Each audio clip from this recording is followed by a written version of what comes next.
Why has New York gone from a beacon of liberty to a state that people now flee in droves?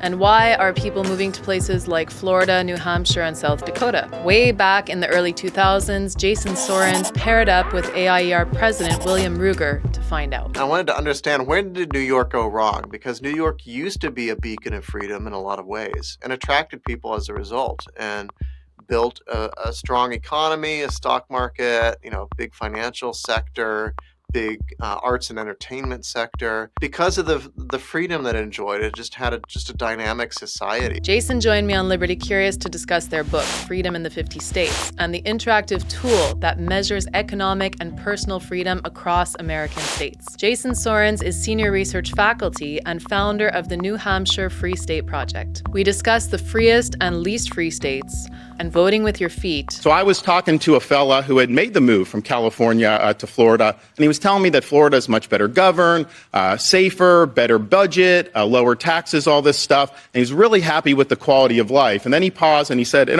by the way, I'm Gavin Newsom's father-in-law. Jason also emphasizes the role of individuals in changing policies and promoting freedom in their states. If you enjoy this podcast, make sure to check it out on Apple, Google, Spotify, or wherever you listen to your podcasts, and let us know what you think in the comments below. This is more than a book. This is also, there's a website that has this kind of interactive tool that you can see how free your state is. So can you tell me about this book and about the project in general? Yeah. I mean, it's all built on this huge data set, more than 230 policies that we measure for all 50 states for 23 years, from 2000 up to 2023. So it's a really big project, and what we're trying to do is to measure government respect for freedom as scientifically and objectively as we can for the American states. And so we first started this project, I think it was way back in 2007 was when we really first started working on it. We figured that people needed a tool that looked at both economic and personal freedom to figure out maybe where to live, and where their own states did well, did badly, and how they could hold their politicians accountable. And so I asked around to all these policy experts and political scientists that I knew, and no one was interested in doing it with me other than Will. And so we put it together, and we published our first edition in February 2009. Will was actually serving in Afghanistan at the time, so I did all the media related to that.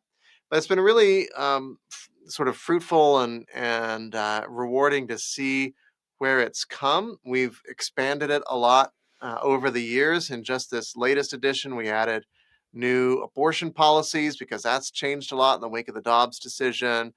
We added a lot of state-level housing policies. That's another hot issue these days, with housing affordability, a big problem in a lot of the U.S. And we've also seen how these trends have changed. Over the last 22 years now, we can see whether freedom is rising or falling overall. We can see why it's rising or falling, and we can look at the effects of freedom on things like growth. We looked at this back in 2009 and found some results, and now we have data from a lot more recent years. So if those results hold up, it really gives us a lot of confidence that what we see is actually a causal relationship and not just a correlation between freedom and growth. So maybe later on we can get to whether America is overall more free or not than it was when you started this. But first, let's talk a little bit about personal freedom and economic freedom. So, this is something that I think these two things are really, really intertwined. And I would like to know, how you may think they're intertwined and why you decided to study both and not just economic freedom or just personal freedom. Yeah, it is hard to draw distinctions among them. we think that economic and personal freedom are really part of the same thing, right? And the way we understand freedom is your ability to dispose of your life, liberty, and property as you see fit, consistent with the same rights of everyone else. So it's a classic American definition of freedom, and I think it's indisputable that governments take away freedom in a lot of ways, and we want to see which states take away freedom the least. It's not the only thing that's important in a state. Having good government, not being corrupt, being efficient, right? Those are things that are valuable that are maybe different from freedom. But freedom, we think, is really a core essential value for figuring out which states respect justice the most. Yeah, which are the most just states in a way, and yeah. So um, we look at that, and can you repeat the rest of your question because there's a part of it that I'm Yeah. sure I'm not getting to. Yeah, sure, no problem. So, what I just like to really see is, kind of why did you decide to focus on both of them? Yeah, And I guess you said they're hard to separate, but how do you separate them? yeah. Like, what is the difference, kind of broadly for our viewers? Right. So, personal freedom has to do with policies that um, infringe on your ability to make decisions about your own life. So, one of the ways we think about this is freedom from paternalism. So, here we've got Hmm. policies that seem to have more of a paternalistic justification. You're not doing the right thing, so we have to force you to do the right thing, right? So, in there we've got gun rights, marijuana laws, alcohol laws, gambling laws, tobacco laws. Educational freedom is a big part of that, including Hmm. school choice. Criminal justice policies in general, like arrest rates for victimless crimes. We have civil asset forfeiture in there. Your freedom to give money to political candidates, so campaign finance freedom is another part of this. So those are all, and lots of other miscellaneous things like fireworks laws and whether raw milk is legal and all sorts of other things. But what they all seem to have in common is that they have to do with sort of lifestyle issues and your ability to kind of choose for yourself without the threat of punishment. And then in economic freedom, we include taxes and spending and kind of size of government issues. We also have regulations that more affect business or property rights. So land use and energy freedom, deregulation of utilities, occupational licensing, labor laws, health insurance regulation, the quality of the civil court system, things like that are um, things that could affect your ability to enjoy the fruits of your labor and to start a business and things like that. Okay.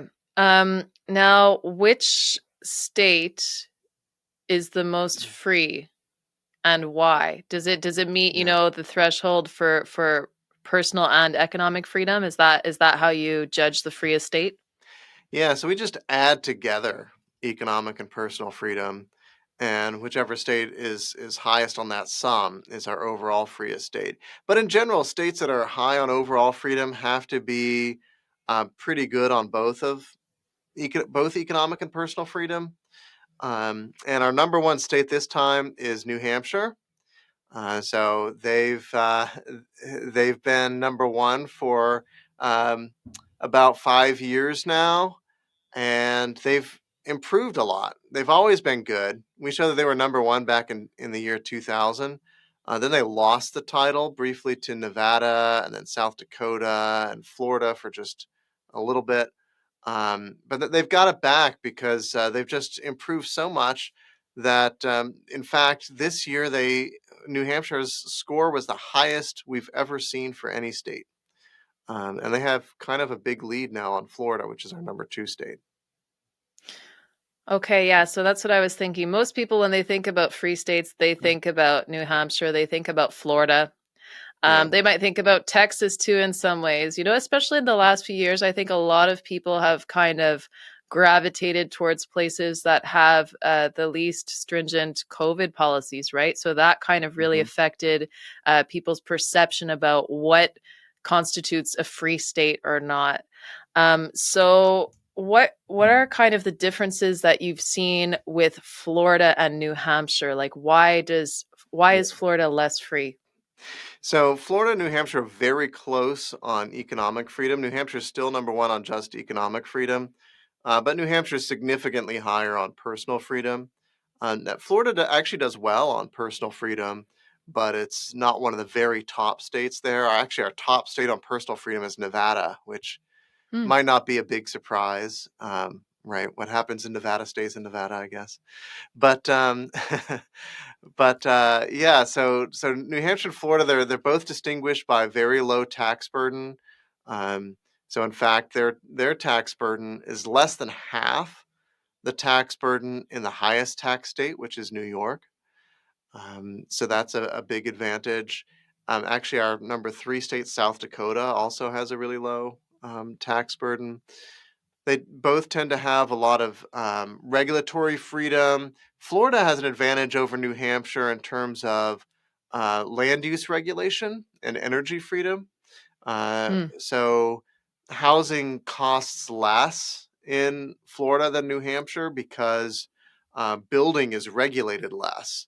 So Florida actually has a law that requires localities to compensate property owners if they undertake certain kinds of regulation that limit their property rights.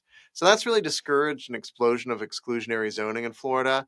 There's still some, but not as much as there is in some other states. And that's really kind of New Hampshire's maybe main failing is having excessive land use regulation, which has driven up housing costs there. Mm-hmm. Also, Florida has a right to work law, so does South Dakota. Texas does too. New Hampshire does not have that. But on the other And hand, what is that? a right to work law, so that makes it so that employees do not have to pay so-called agency fees to a labor union in order to get a job. So in principle, you could say that this is a limitation on freedom because it says that you have access to a job from a private employer even if you're not paying these agency fees, and maybe some employers in a free market would want you to pay fees to a union.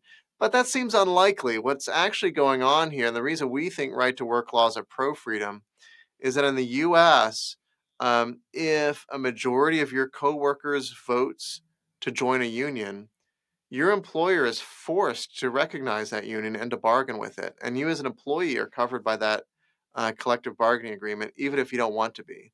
So the government Mm-hmm. has already put a fat, not just thumb on the scale, but its fist on the scale in favor of labor unions and really limiting the freedom of employers and employees to bargain individually if they want to. And so we see right to work as restoring some of that freedom because very, very few employers would say, "No, we want to force you to join a union." That's not that's not what most employers would want.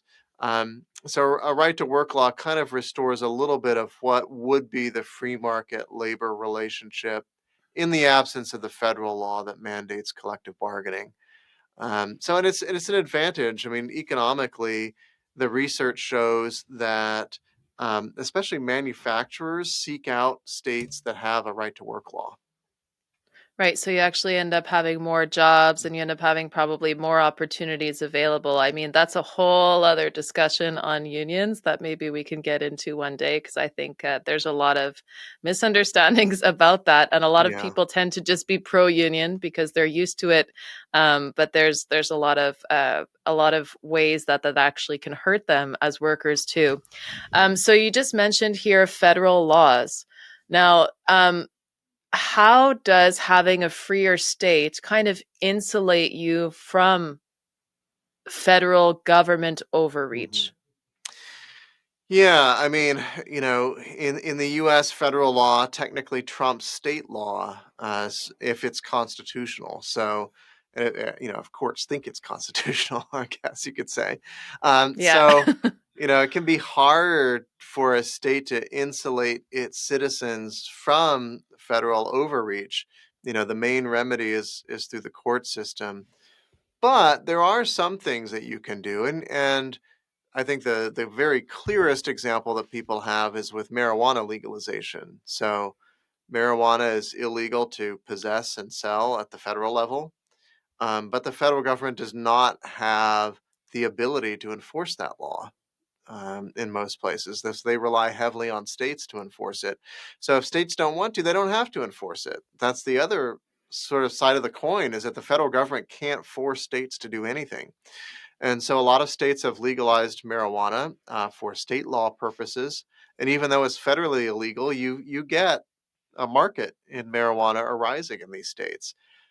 Some states have done similar things with gun rights. So they have said that we're not going to cooperate with the federal government in enforcing gun laws, and so that is another way of kind of enhancing the freedom of citizens at the state level from federal regulation. There are other areas where states could get involved. We definitely look at asset forfeiture, for example.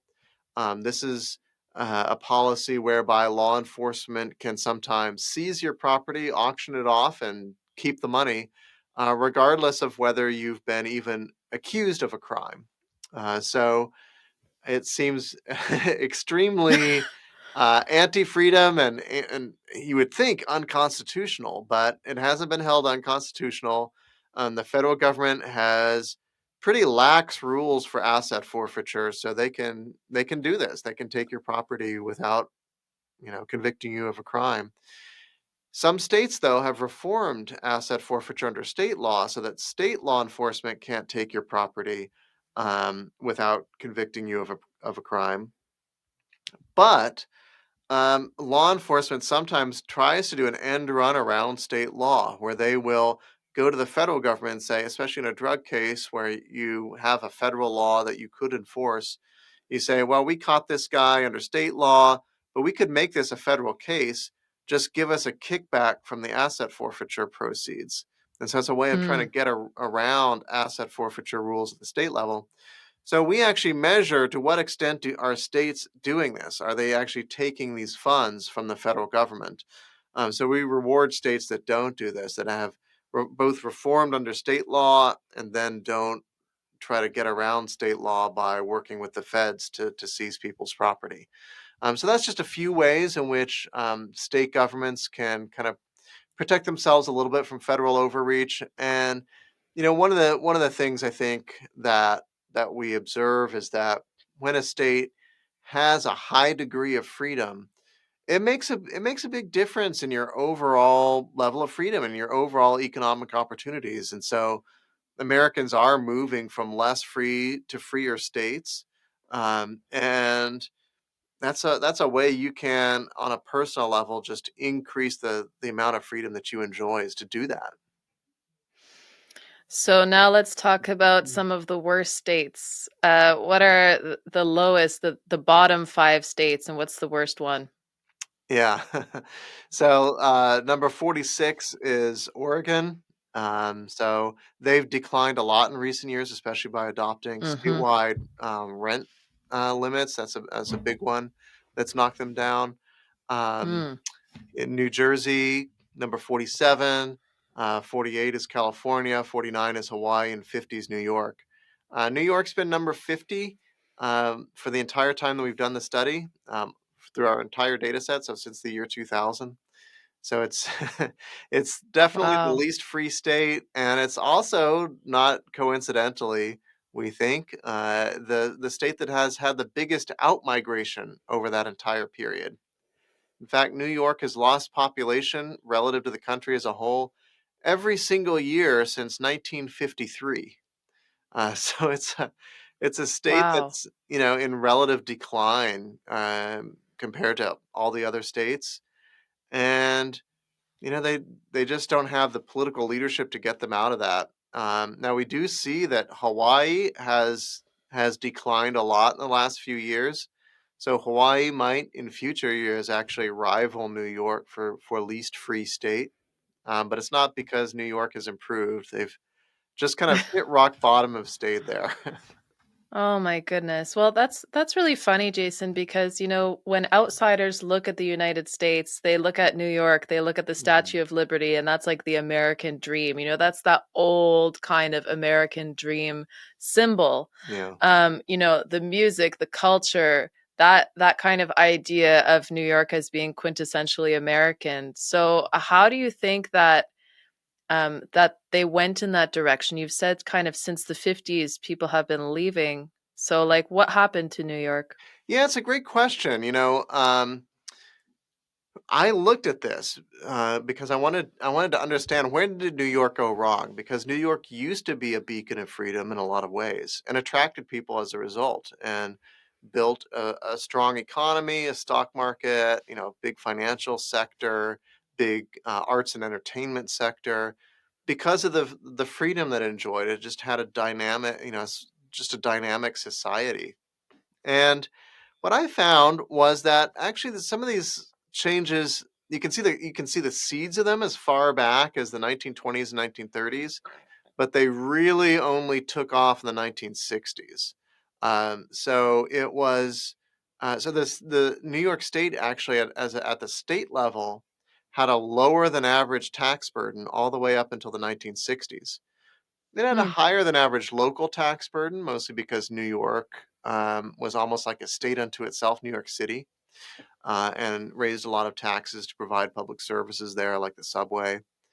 But New York was not an extremely high tax state until the 60s. And then New York City adopted its own income tax as well. So both the state and the city have an income tax. And it was really then that we start to see the decline really set in. And of course, New York City went bankrupt in the 70s. Right? So that's really the time when you can kind of see the malaise begin. And people originally moved away from New York to Connecticut and New Jersey. Those were the kind of tax haven states right next to New York. New Jersey adopted an income tax in the late 60s. Connecticut adopted one in the early 90s. And now those are both high tax states as well. And so Yeah. now the number one state for New Yorkers to move to, can you guess? New Hampshire? No, it's Florida. Okay, that was actually what I was thinking too. It Yeah. was between those two. I was thinking maybe New Hampshire's closer, but actually, I do know somebody who moved to Florida from New York in the last few years as well. So, Yeah. I mean, Florida's a much bigger state, so a lot more, places where you can choose to live in. But and you might think, oh, well, the New Yorkers who are moving to Florida, they're retirees, right? And they want the warm weather or something. But we looked at all the census age group categories. That's like they divide people up into like 7 or 8 year categories by age, and they show migration, state to state migration by these age categories. And so the number one age group moving from New York to Florida is actually 18 to 25-year olds. wow. Yeah, so it's young people going to study or to start their career who are moving from New York to Florida. And we think that has a lot to do with economic opportunity. They're just not finding it in New York. In upstate New York, there are no jobs. In downstate New York, the cost of living is too high. And that's partly a Yeah. result of land use regulation, rent control, and high taxes. So they move to places like Florida. Yeah, that makes so much sense. So, the this idea about high taxes or kind of a lack of economic freedom, I think that there you have the perfect example of how you can see that kind of trickle out into personal freedom. Because Mhm. I think that there's a mindset that goes along with the idea of high taxes, right? Like and the other things that you mentioned, this paternalism. Yeah. So, and that reflects in the other areas of freedom as well, how much room the state has in your life, I guess, right? Because if you have this kind of nanny state who's, sucking up a lot of taxes and then using them, to redistribute or for other projects or things like that, is there something in what I'm saying here? Yeah, and I think you're right. And New York does badly on personal freedom as well. Um, especially on those personal freedoms that are not so politically correct for the left, right? So, Hmm. New York Yeah. has extremely high tobacco taxes, the highest in the country. They're so high that it's almost tantamount to prohibition. And so there's a huge black market in cigarettes in New York City. In fact, this was, you may recall, an incident a couple of years ago that got in the news when a um, a guy died in a police chokehold. His name was yeah, I won't say his name because I don't think I have it quite right, um, but he died in a police chokehold. And why were the police hassling him? Because he was selling loose cigarettes on the street. Wow. So yeah, so there's a big black market, and it results in police enforcement, and that has in this case fatal consequences. Um, and it's just it's very odd that as New York is legalizing marijuana, they're virtually prohibiting tobacco, which is indisputably less harmful. Um, and they didn't even quite get marijuana right because they had all these politically correct regulations about who's allowed to open a store. Like it had, if you Oh, were a previous marijuana dealer, then and went to prison for it, then you got privileges for opening a marijuana store, and so you ended up with still a big black market in marijuana stores in New York City because of the regulations. So it is, wow. I think, a paternalistic mentality that government has to decide these things just right. They're going to fine tune society. They've got to socially engineer us.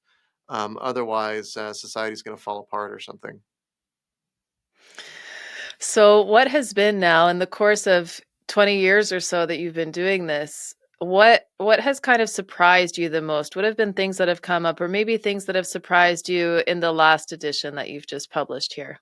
Yeah, there are always plenty of surprises. One of the interesting things that we see, maybe it's not really a surprise when you think about it, is what's happened to personal freedom at the state level. So we show that personal freedom at the state level declined a little bit during the George W. Bush years in the 2000s, especially with a lot of morals legislation. But it's really shot up since then. So all states are getting better on personal freedom. And it's kind of across the board. It's not just sexuality issues like same-sex marriage or whatever, but it's also criminal justice. States are incarcerating a lot fewer people. They're arresting a lot fewer people for victimless crimes. So that's kind of a good story that we've seen. Um, at the in terms of economic freedom, states have also increased, but there've also been some big setbacks in recent years. So it's more of a mixed picture, and it depends on the issue. Other freedoms have other kind of interesting findings have to do with which states have improved the most. So the one state that's improved the most since the very beginning of our data, since 2000, we were very surprised. It's New Mexico, and it's kind of interesting because New Mexico was number 48 in freedom all the way back in 2000. So it used to be one of the very least free states. Now it's kind of average. so Oh, so it's improved a lot, but that's only gotten it to average. Um, but it's not what I would have expected because it's become a kind of a bluer state over time, more democratic state, and you would have thought that maybe that would cause a decline in economic freedom, but it really hasn't. Their economic freedom has increased, and their personal freedom has increased a ton. So they've gone the furthest with civil asset forfeiture reform. They abolished qualified immunity. So they've done a lot of far-reaching things on the personal freedom side, especially kind of the more liberal freedoms. And then the number one state in the last 2 years is surprisingly Connecticut. Connecticut's increased the most in just the last 2 years. hmm, And, that was surprising, but it has mostly to do with the fact that they legalized marijuana and they also reformed qualified immunity. And they've, haven't seen any big tax increases, which some states did see during the pandemic. So right. that explains why Connecticut was number one the last 2 years. Of course, Connecticut still scores badly, and they've declined over the last 20 years, but in the last 2 years they did just fine. Um, yeah. So have you also kind of seen a correlation between red states and blue states, like one Mhm. or the other being more free Yeah, in we general? find a relationship with economic freedom. So deep blue states, states that are strongly democratic, are a lot less free economically, and those tend to dominate the bottom of the list on overall freedom as well because of that, because of the economic freedom side of things. And we also find evidence that this is a causal impact. So we look at changes in partisanship, and then how that affects changes in freedom, and we do find a statistically significant relationship. So you could also look at states that have gone the other way, like West Virginia's gone from deep blue to deep red, and as a result, it's increased a fair bit on economic freedom and on certain personal freedom issues like school choice. So they've Hmm. done a lot of deregulation there. They implemented school choice. So West Virginia is a good example of how a state becoming more Republican does tend to increase freedom, but we don't see so much of a relationship comparing purple states to deep red states. So purple states are just as free as deep red states. So we're not entirely sure why that is.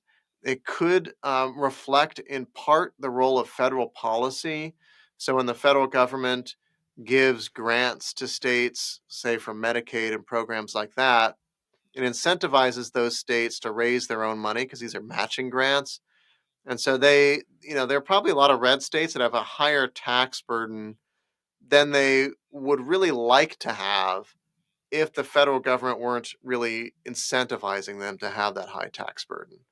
Um, so that's basically what we find on the personal freedom. It's really a mixed bag because blue states tend to be better on criminal justice and marijuana and maybe gambling and alcohol a little bit, and then red states tend to be better on guns, education, um, a few of those types of issues. So it's at tobacco for sure. Red states are better than blue states.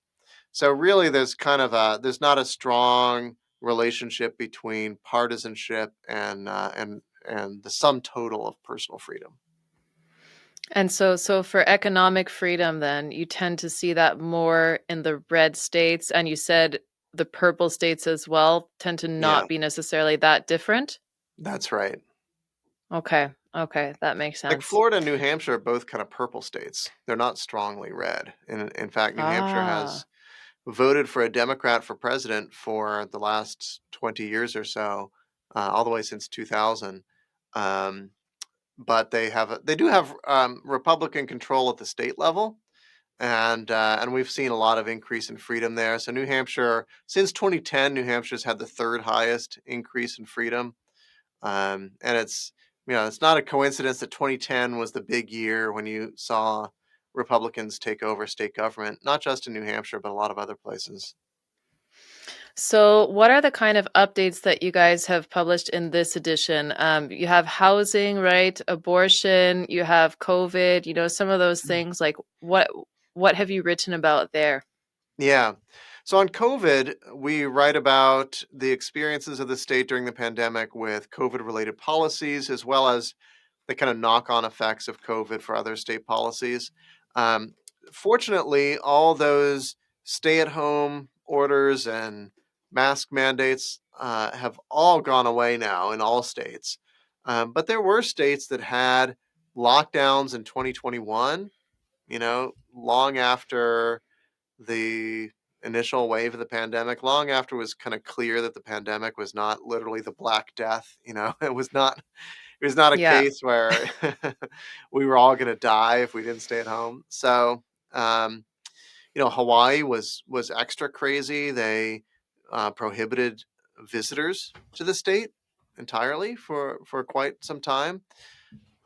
So we look at that, and in general, what's interesting is that the states that um, got um, got back to business quickly or just did not have really strict pandemic policies in the first place tended to be states that are also high on our freedom index. So New Hampshire, Florida, South Dakota, Arizona, North Dakota, these are all states that also score highly for so-called lockdown freedom, right? They didn't lock down hard. Right, that makes And- sense, yeah. right? It was more of like a personal agency kind of mindset, right? If there's more personal freedom across other um other factors that you look at, then that would make sense. That would be pretty consistent with that, right? Yeah, I guess these states just have more of a culture of freedom in state government. And so I take a lesson from this, which is that even though these policies are gone for now, who knows what the next emergency is going to be that will be an excuse for governments to try to take away your freedom. But what we do know is that those states that respect more of your freedom now are probably those who are going to be more respectful of your freedom later if we have an emergency like that. So those are the types of places you might want to think about living in. Yeah, and this is what's really cool is you've got this great virtual tool. I'm going to put it up here so that people can see it. But you can actually go in and you can check, different states, what they look like. You can kind of figure out for yourself, what are your priorities, I guess, as well, because you're talking about there are certain impingements on personal freedom or economic freedom, in the red, the blue, the purple states, and they tend to kind of prioritize different things. So here you can say, what are my priorities, I guess, Yeah. and where can I go? I mean, in a perfect world, I would love it if, everybody could just choose the kind of things that they wanted to do, regardless of whether it was red or blue or purple. But it Yeah. makes sense that there's kind of, states that lean towards different priorities and things that they, want to crack down on, I guess. Yeah, so you can find our full data set there. You can download it if you're handy with spreadsheets. You could even change the weights and create your own personalized freedom index. We also do a little bit of this with the abortion policies because we think that there are multiple pro-freedom positions on abortion depending on when you think a fetus gains personhood, right? And that's kind of beyond the scope of our study. Like no one really knows for sure, right? That would be So like making your moral judgment about it, right? So here trying to remain, be more neutral. exactly, we're trying to be neutral and let people, depending on their own assumptions, come up with their own index. So we have in there a pro-life index, a moderate pro-choice index, and a strong pro-choice index. And so we measure that for abortion, but we also create an overall freedom index that's based on those different assumptions. So you can check that out. It's in the downloadable PDF. So we have a PDF that's free of the entire book. So if you really want a print copy, you can order it on Amazon, but you can also just find it on the website, which is freedomin50states.org, freedomin50states.org. So this is a tool that can be used for individuals. It can be used to vote with your feet, right? It can be used to write to your representatives. In what other ways can this be used as a tool? Maybe not just for ordinary individuals, but in general. Yeah, I mean, we've used it to advise policymakers. So policymakers often come to us to ask for input on how to boost their freedom score. Sometimes they also ask us to change our methodology so they look better. That's happened more than once, but I can imagine. Yeah. yeah. But again, we try to be as objective and scientific as possible. Hey, we'll take suggestions from anywhere. If the suggestion is, why don't you include this variable that clearly affects freedom, then we're likely Mm. to actually take that suggestion. And that's how the project has gotten so huge. Is that we've taken a lot of such suggestions in the past. Um, but yeah, we actually weight all our variables by the actual dollar value impact on freedom. So again, that really ties our hands and just says, we're objectively weighting these, according to what the literature says is the impact of each variable. But that may not work for you depending on what you're interested in. I mean, we were very surprised, talking about surprises in the index. We were very surprised at how important gambling is to Americans. Americans spend a ton of money on gambling, And so gambling Wow. policy ends up being 4% of the index, um, Hmm. even though Will and I aren't that interested in it at all. So, so we were surprised by that. But it's true. Some states have very little legal gambling, if any. Some states have a lot of legal gambling. So there's huge variation. And so if that matters to you, it's a big deal. But maybe it doesn't matter to you at all, in which case you could zero that out and see how the freedom index would change. Hmm. It actually doesn't change that much. We've played around with this a lot, trying to see how robust it is, how robust are the rankings. It's very hard to get a significantly different ranking. You're not going to end up with New York in the top half, no matter how you define freedom. Unless it's Right. the one thing New York is good on, which is I can't even think of it right now. I'm not sure there is one thing New York is near the top in. Oh man, that's so sad. It's Yeah, really sad actually, but I mean, it's cool that you're able to see here kind of, what are the best places for freedom? What yeah. are the worst? You can make those decisions for yourself. So overall, with these, 230 policies that you're looking at to weight the freedom, is this kind of is this the way to view it, that it's really policies that are affecting people's freedom? And so like if you want to have more freedom in your life, in your state, it's the policies that actually need to change. Is that the kind of bottom line for you and for Will? Yeah, that is the bottom line, and maybe when you take a look at this, you'll see that government affects your life in more ways than you previously thought. I mean, there are some things in here that are fairly obscure. They're not hot button political issues, but they're still a significant impact on your life. Like, occupational licensing is one, but another one that people don't talk about very much is automobile insurance and homeowners insurance regulations. I mean, it's very dry. you know, we don't like to Mhm. talk about that very much. It's not certainly not a hot button political issue, but it's a lot of money involved, and how your state chooses to regulate these things can affect what you pay, and and whether it's even available to you.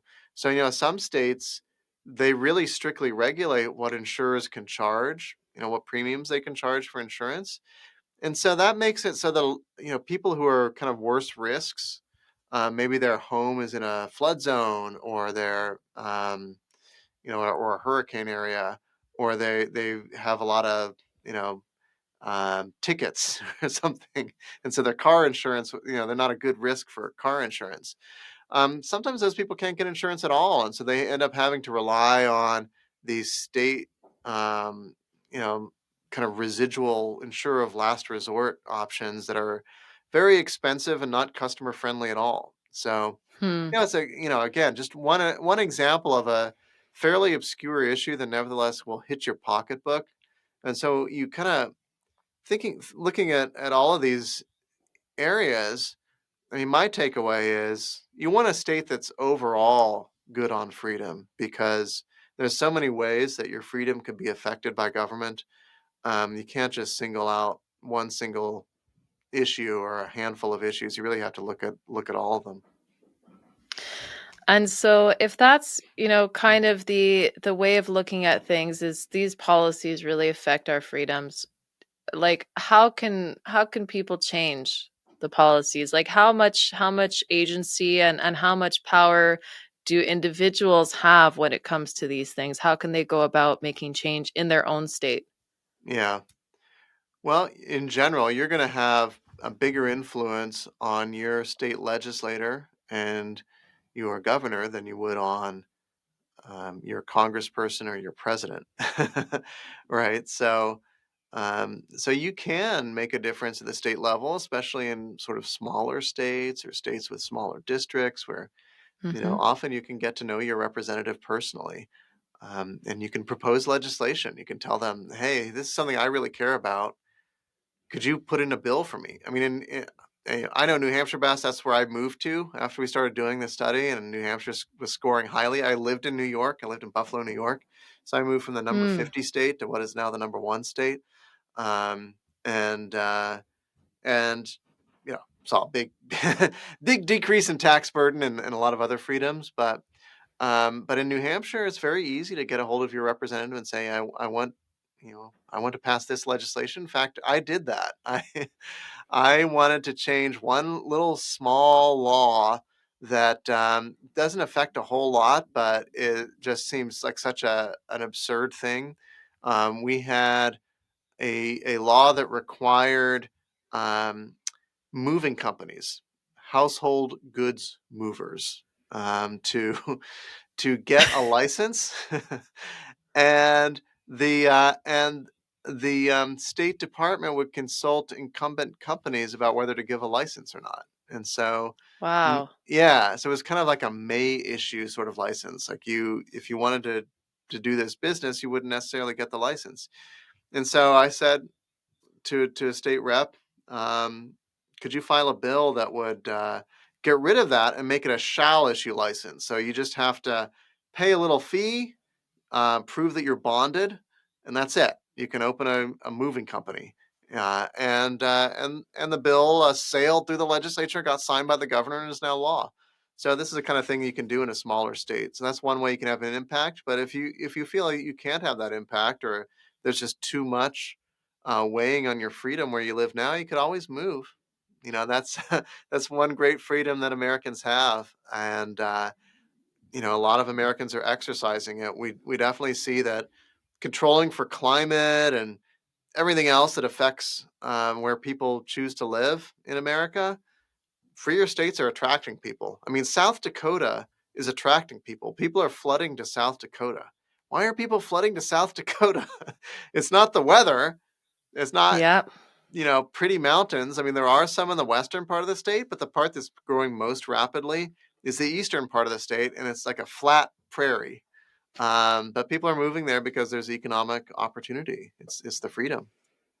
Yeah, well, that makes sense. You've only got one life here, right? So you could just choose your life around the weather and around what you know, or you can, take a leap into the unknown and actually give yourself some opportunities that you might have not had somewhere else. So this is really interesting, Jason. You're also founder of the Free State Project in New Hampshire. So, you've done it yourself, as you said, voted with your feet, and there's a lot of changes being made there, a lot of improvements, and it's number one on the index. So, any last thoughts that you have for our listeners today? Yeah, I mean, I would just say check it out. Check out the website, freedominthe50states.org. And we love hearing from readers. So if you have suggestions about how to improve the index, we're all ears. But also, if you have ways to kind of bring it to the attention of policymakers in your state, that's a great idea to kind of look up where your state ranks and why, and then maybe get active to change it. Sounds great. Thank you so much, Jason. Thank you, Kate.